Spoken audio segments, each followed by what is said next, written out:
Today I'm going to be showing you how to make a cheer bed. Okay, I'm going to show you the things you need. You will definitely need scissors, some kind of fabric glue, or you can use a hot glue gun if that's what you prefer.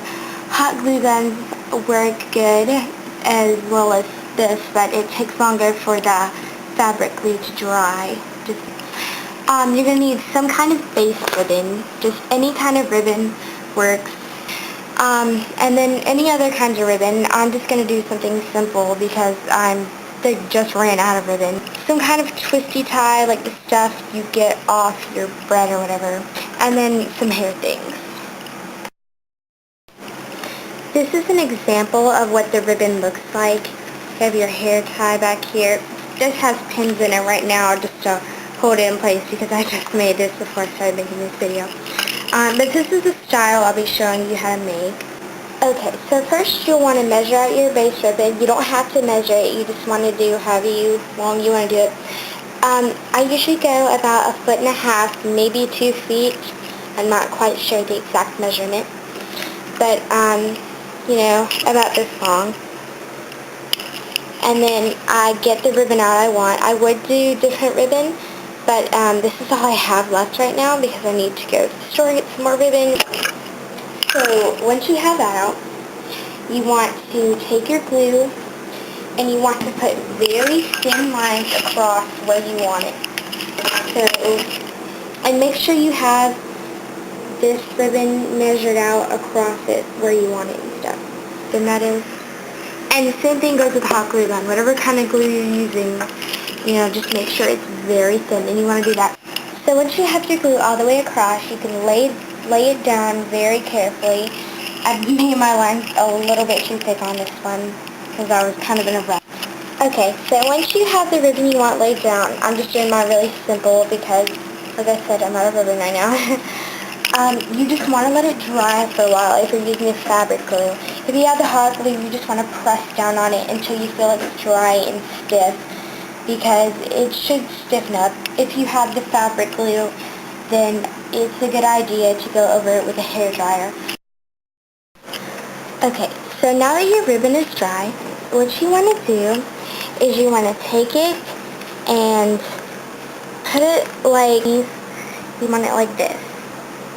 And you want to get it really nice so you want it, the things kind of spread out just like that. And then kind of flatten it in the back so it's not so loopy. And then you want to make sure the ends are even because if not, it'll make a big problem. Okay, and then after that, you just want to take this part and this part and just kind of squish like that. Okay. And then once you get it the way you want it, what you want to do is you want to take your twisty tie and just wrap it around there. So this is about what your bow should look like right now. Well, it is not done, obviously. Alright, now what you want to do for this center part right here, you want to cut some more ribbon, whatever color you want. It doesn't matter. It usually looks better if you do the color of the base. That's what I usually do, just because it looks better. So, around there, and then you want to fold it to be thin enough to look right in the middle. So, just fold it however. And personally, I think it's cute when you add like a color stripe down the middle, like I did right here, right there. So, what I would do is I would just take that and glue that on there to put around. Okay, this is where it gets a little bit complicated. You have to be very careful. Okay, so you get your hairband in place, and then you want to stick this in the back first and kind of wrap it in the front, and then go around it really tight and make sure you pass through the hairband. You may have to adjust it because it may not stop where you want it to stop. Like right here, it's kind of stopping in the front, so I'm going to have to move it just a little bit, give it forward so it stops in the back. Because you don't want it to stop in the front or it'll look extremely sloppy. And make sure you don't forget to put your hairband back there. I've done that quite a few times and It's really hard to undo. So then you want to make sure that's glued in there. So just unwrap it since you have it marked now. And then just glue down. Make sure you don't glue too far though, because then it'll be a mess. And please don't burn yourself with a hot glue gun. It hurts really bad. Like, for real.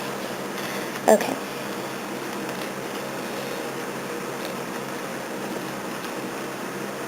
Whew. Mine's a little uneven. Oh well. Alright. And then, there. Your form of it, the actual like shape and all, is done.